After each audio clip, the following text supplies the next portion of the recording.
विज्ञानो कवीश्वर कपीश्वरो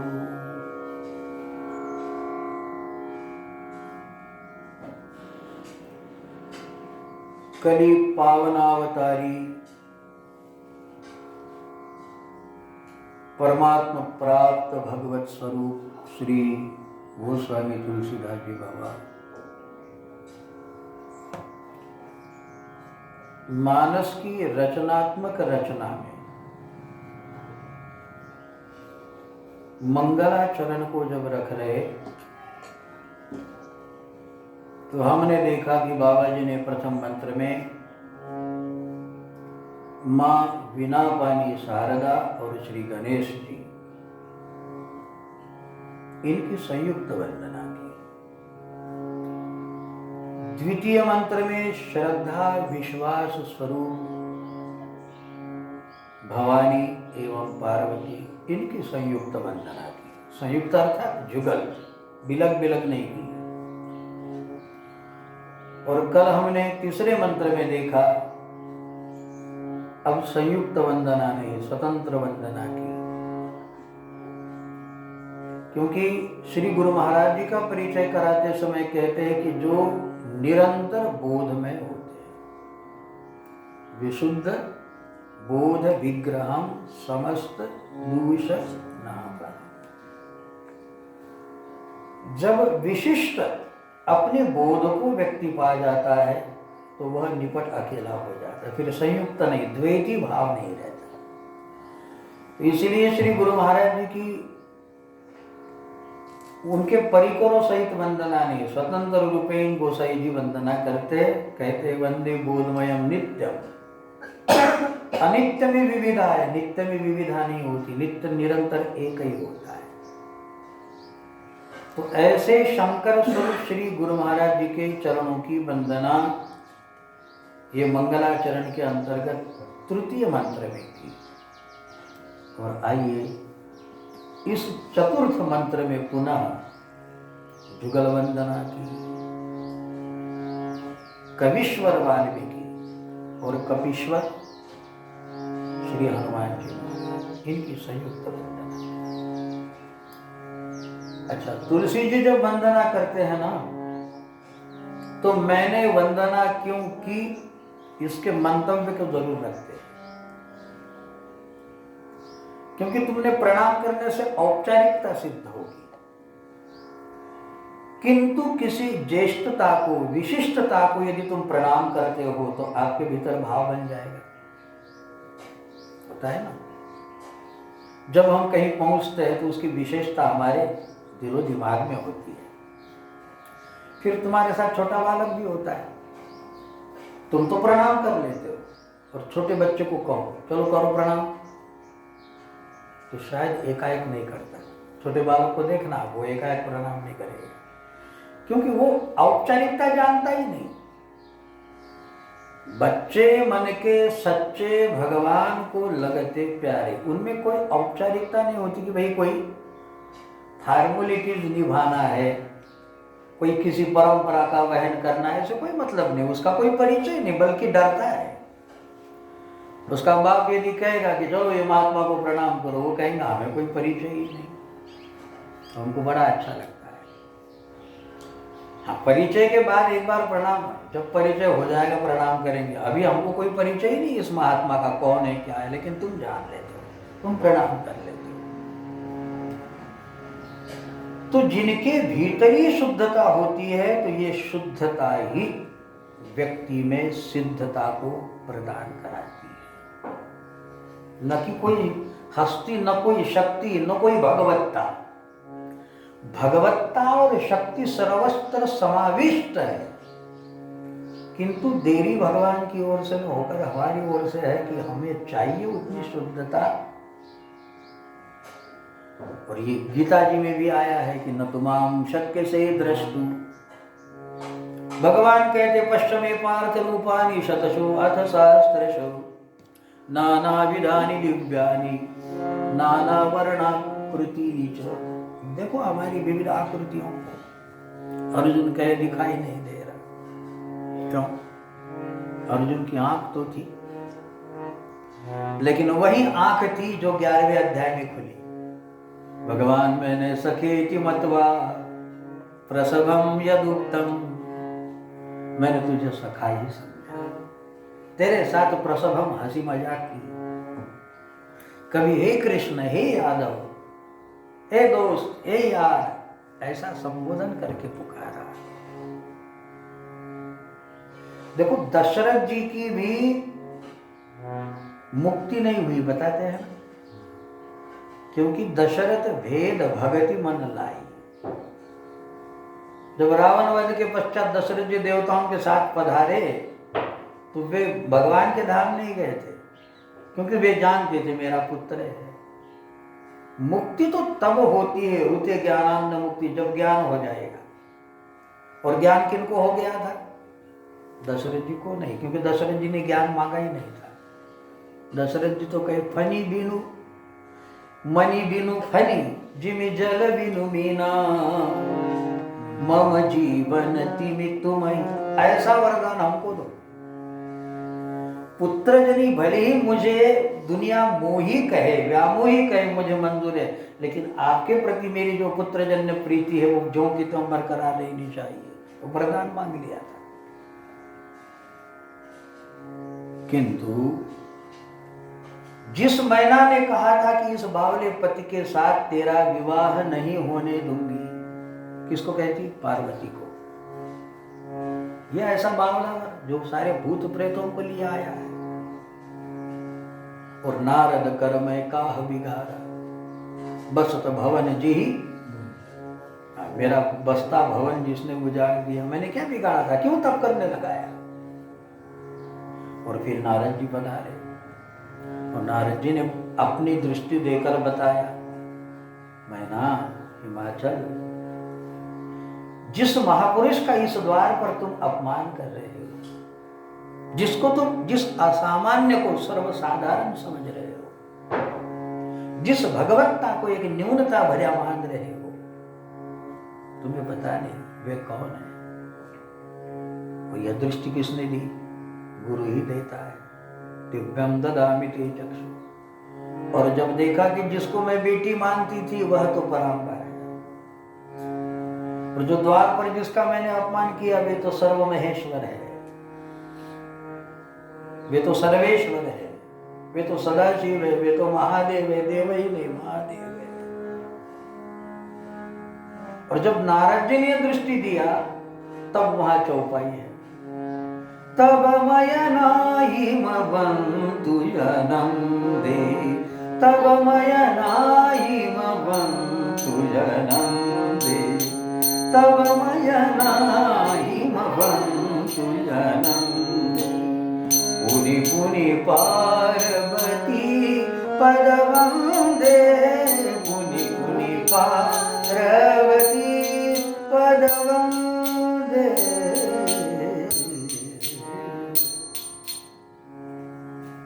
क्या लिखा है? तब मैना और हिमवंतु, तब कब कि जब, कब आनंद कि जब नारद जी ने मन का मोह, मन का दिशा दर्शन कर दिया। जो व्यामोहित अवस्था थी, अविद्यामय अवस्था थी, उसका हरण कर लिया। तब मैना हिमवंतु आनंदे, और प्रकार क्या हुआ? पुनि पुनि पार्वती पद बंदे, जो बेटी थी, अभी तक जिसे बेटी मानते थे उस बेटी के पद बंधन कर रहे हैं। आपने देखा होगा कोल बिलो की स्त्रियां जब जानकी जी से मिलती है तो क्या करती है? अति सप्रेम सिय पाय परी, पहला काम अति सप्रेम सिय पाय परी। फिर दूसरा काम बहुविधि देहि आशीष, पैर भी पड़ रही है और आशीर्वाद भी दे रही है ना, विरोधाभासी सूत्र। ये कोल भिन्न स्त्रियां जानकी जी के पैर छूती है। अति सप्रेम सिय पाय परी, बहुविधि देहि आशीष, सदा सुहागिनी रहु तुम, जब लगी मही अहि शीश। वहां पार्वती के चरण वंदन कर रहे, माता पिता अपनी बेटिया के चरण वंदन कर रहे क्योंकि पराम्बर है। और यहाँ थोड़ी विधा है, यहाँ प्रणाम भी कर रहे, आशीर्वाद भी दे। यहाँ स्नेह का भी एक मंचन है, स्नेह भी है, स्नेह का सिंचन है और भगवत्ता का मंचन है। इसलिए पाए पाए भी पढ़ लिया, सब प्रेम पुनि पाए परी, और आशीष भी दे रही। देखो ये बड़ी भक्तों की विधा होती है। भगवान सर्वत्र होने के बावजूद भी जब तक हमारी मलिन दृष्टि पवित्र न हो जाए, ते ही करी विमल भी वे कवि लोचन बरनौ रामचरित भवन। है ना? श्री गुरु चरण सरोज रज निज मन मुकुर सुधारी, और बरनौ रघुबर विमल जसु जो नायक जगारी। इस तरह जब भगवत्ता हमारे भीतर छा जाती है तो ये तब ही छाती है कि जब हमारा मलिन दृष्टिकोण दूर हो जाता है, मन साफ हो जाता है, मन चंगा हो जाता है। कहने से नहीं, जब आपको सब में भगवान दिखाई दे। सब में तो छोड़िए, कम से कम मंदिर आए, इसको मूर्ति कहने की हिम्मत मत करना। कहाँ से लाए हो मूर्ति, मत कह। ये मूर्ति नहीं होती, ये मूर्तिमंत है। कम से कम भगवान में तो दिखाई दे, माता पिता में तो भगवान दिखाई दे, गुरु में तो भगवान दिखाई दे, श्रेष्ठों में तो भगवान दिखाई दे, कम से कम। तुलसीदास जी बाबा तो दुष्टों में भी भगवान का दर्शन कर लेते। बहुरी बंदी खलगन सती भाव जी बिनु काज दा। हाँ, उनका कार्य ऐसा ही है, फिर भी हम उनके भी चरणों में वंदना करते हैं। यहाँ तक बंदो किन्नर रजनी चर कृपा करो अब सब कृपा करो। ऐसी भगवत्ता भरी दृष्टि जब हो जाती है तो ये हो गया तृतीय मंत्र। ऐसा बोध में अवस्था नित्य जिनके पास है तो वे गुरु स्वरूप है। और अब कहते सीताराम गुणग्राम पुण्यारण्य विहारिणो वंदो विशुद्ध विज्ञानो कवीश्वर कपीश्वर। सीताराम जी कहाँ है? सीताराम जी कहाँ नहीं है, लेकिन देखो संतों ने विविध रूप से कहा है। तो यहाँ पे बताया है कि सीताराम जी कहाँ विहार कर रहे? सीताराम स्वरूप पुण्य के जो गुणग्राम उस अरण्य में विहार कर रहे। बात ध्यान में आई? सीताराम जी के गुण ये पुण्य अरण्य है। अर्थात जो हम कथा सुन रहे ये पुण्य अरण्य है। अरण्य 5 तरह के बताए गए, जैसे नैमिषारण्य, काम्यकारण्य और जो भी होंगे। ये नया अरण्य छठवा है कि पुण्यारण्य। तुलसीदास जी कहते हैं सीताराम जी के गुण ही एक पुण्य अरण्य में विचरना है। और सीताराम जी कहाँ विचरते? जो सीताराम जी के गुण हैं, ऐसे गुण स्वरूप जब हम कथा सुनते हैं ना तो राम जी और सीताराम जी का दर्शन होना चाहिए। ये हम कथा नहीं सुन रहे, सीताराम जी इन शब्दों में विहरण कर रहे हैं।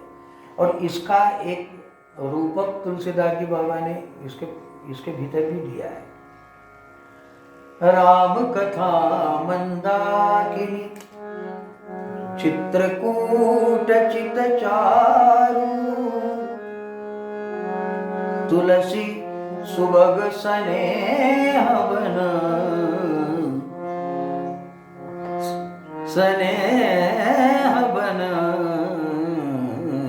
सिय रघुवीर बिहार। है ना?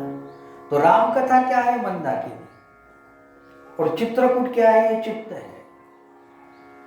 और ये वन क्या है? तुलसी जी कहते जो स्नेह है हमारा राम जी के प्रति, वह स्नेह वन। और जहां सिया रघुवीर विवाह सीताराम जी बिहार कर रहे। तो शर्मा जी महाराज हमें क्षमा करेंगे, लेकिन हमें बड़ा आश्चर्य है। कौन सी आश्चर्य, कौन सा बताता मैं। मैं कई जगह देखता हूं कि जितना भगवान के नाम में उतना ही स्वरूप में, उतना ही धाम में और उतना ही कथा में महत्व है। हम जब स्वरूप देख रहे हो ना, तब नाम का उच्चारण मत करो। नाम जप रहे हो तब और बातें छोड़ देना। और कथा सुन रहे हो, एक ही चीज है, नाम, स्वरूप, धाम और कथा। तो हम कई बार देखते कि कथा भी चलती है और माला भी जपते। ये दो कैसा होता, मैं कई जगह देखता हूं, क्योंकि मन तो दो नहीं है। या तो कथा सुनोगे या तो राम राम कहोगे। राम राम कहोगे तो कथा नहीं सुनोगे। दो मन है ही नहीं। वो दो मन न भयो 10-20। मन से एक कुछ भी होगा। यदि राम राम राम राम राम राम तो कथा में मन नहीं लगेगा, और यदि कथा में मन लगा रहे हो तो फिर सिर्फ मन के घूमेंगे। कथा यदि सुनाई दे रही तो फिर राम नाम नहीं बोला जाएगा, फिर मन के घूमेंगे। तो दो में से एक करना चाहिए। क्योंकि यहां ऐसा बताया है कि जैसे नाम में भगवान की व्याप्ति है, धाम में भगवान की व्याप्ति है, ऐसी उनके गुण ग्राम में भी। तो यह समझे कि ये प्रत्येक शब्द में सीताराम जी विहार कर रहे, उसका आनंद लीजिए। ये प्रश्न आपका ही नहीं है। मैंने अब ये पूज्य बापू से भी पूछूंगा मैं, क्योंकि वे भी माला लेकर बैठते, और जब वो कथा में बैठते हैं ना तो माला रहती, और कभी कभी प्रवचन करते करते बीच बीच में घुमा देते। तो वो तो महापुरुष, हम बच्चे हैं तो लेकिन पूछ सकते। लेकिन ये हमें बड़ा प्रश्न है। अब कल से यहाँ जाएंगे ना दादा दरबार में, तो कई लोग माला जपते दिख। हमें ये बड़ा, क्योंकि वैज्ञानिक प्रश्न है कि दो मन है ही नहीं, और यदि कथा में मन लग रहा है तो फिर नाम में मन नहीं लग सकता। हाँ, मन का घूम जाएगा। और यदि इसमें राम राम में मन है तो कथा समझ में नहीं आएगी। दो मन की व्यवस्था नहीं है। हाँ, दो कहते महात्मा गांधी दो हाथों से लेटर लिखते थे। लिखना संभव है, दोनों हाथों से लेटर लिख सकते हो, लेकिन दो मैटर नहीं हो सकते। मैटर दो नहीं हो सकते, लेटर मैटर एक ही रहेगा तब लिख सकते आप। प्रैक्टिस करें तो दो हाथों से मैटर एक होना चाहिए। आप कहेंगे इसका मैटर अलग और इसका मैटर अलग, और हम लिख रहे क्योंकि वो दो मन न भयो 10-20, दो ही नहीं, उसमें का एक कुछ तो भी होगा। तो यहाँ पे ये बता रहे हैं कि सीताराम गुण ग्राम पुण्य अरण्य है। सीताराम जी के गुण ये पुण्य का अरण्य है, और इसमें विचरण करिए, पुण्य ही होगा। ये यदि समझ में भी ना आए ना, तो ये गोसाई जी के जो चौपाई है, कहते हैं कि इसमें रकार मकार भरा हुआ है। ये बड़ा आश्चर्यकारी ग्रंथ है कि इसमें रकार मकार सकार तकार राम सीता इसमें विहार करते हुए नजर आएंगे। तो ये बड़ा पुण्यमय है। यदि ये श्रवण भी करते हैं तो पुण्यमय है, समझ में आए तो बोलना ही क्या। तो कहते हैं कि सीताराम गुण ग्राम ये पुण्य का अरण्य है, और इस पुण्य अरण्य में सीताराम जी तो विहार करते हैं। किंतु वंदे विशुद्ध विज्ञानो, ये विज्ञान जिन्होंने खोजा वे है कविश्वर वाल्मीकि और कपीश्वर श्री हनुमान। और इसी का बुद्ध कौशिक ऋषि लिखते हैं राम रक्षा सूत्र, पूजंतम राम रामेति मधुरम मधुराक्षरम आरुह्य कविता शाखा। ये काव्य की शाखा पे बैठकर बोल रहे हैं वाल्मीकि जी। आरुह्य कविता शाखा वंदे वाल्मीकि कोकिला। वाल्मीकि जी कोकिल बनकर ये राम कथा का गायन कर रहे हैं। राम रामेति रामेति रमे रामे मनोरम कुजंतम राम रामेति मधुरम मधुराक्षर। तो ये बड़े मधुरतम अक्षर है। सीताराम गुणग्राम पुण्यारण्य विहारिणो वंदे विशुद्ध विज्ञानो कवीश्वर कपीश्वर। इसलिए भगवान जब शबरी को भक्ति कहते हैं तो प्रथम भक्ति क्या कहा? संतन कर। और दूसरी भक्ति क्या कहा? दूसरति मम कथा प्रसंग मम गुण गावत पुलक शरीरा गद गद गिरा नयन बहनीरा। जो मेरा गुण गाता है और सुनता भी है, राम ही सुमेरिय गाय राम ही और संतत सुनिया राम गुण ग्राम। सुनो, सदा सुनो, सदा सेव्या सदा सेव्या, सदा सुनो, संतत सतत सुनो, संतत सुनिए राम गुण ग्राम। राम जी के गुणों का आप वर्णन सुनते सुनते राम जी के साथ हो जाइए, आपकी साधना हो जाए। और इसका प्रमाण क्या है? कवीश्वर वाल्मीकि, कपीश्वर वाल्मीकि, ये राम कथा के बिना नहीं। देखो, वाल्मीकि जी ने जब प्रश्न किया नारद जी को, तो सांप्रतम लोके, ऐसा कौन है कश्च गुणवान?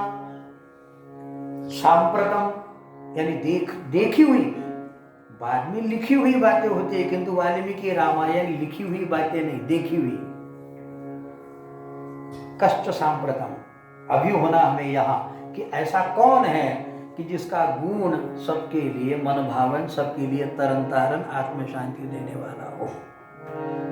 सांप्रतम, इसलिए वाल्मीकि रामायण सब प्रमाण, उसके पश्चात जितने भी होंगे। तो ऐसे कवीश्वर, जो इनको आदि कवि कहा जाता है, हाँ, और वे ही वाल्मीकि तुलसी भयो, और तुलसी जी की रचना हनुमान जी द्वारा हुई।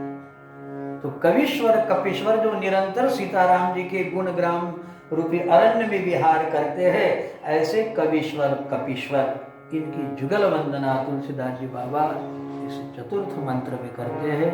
और पंचम को हम आगे देखने का प्रयास करें। श्री गोपाल कृष्ण, श्री राम जय राम जय जय राम, श्री राम जय राम जय जय राम, श्री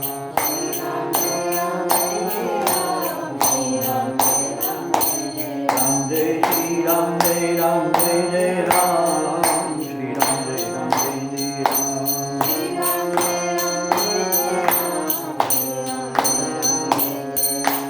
श्री राम जय राम जय राम, श्री राम जय राम जय जय राम, श्री राम जय राम जय जय राम,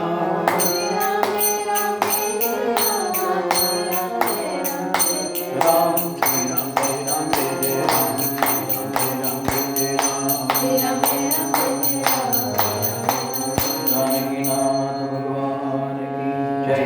श्री पंचमुखी बालाजी भगवान, सद्गुरुदेव भगवान, श्री नर्मदा मैया की जय। नमः पार्वती पतये, हर हर महादेव शंभो।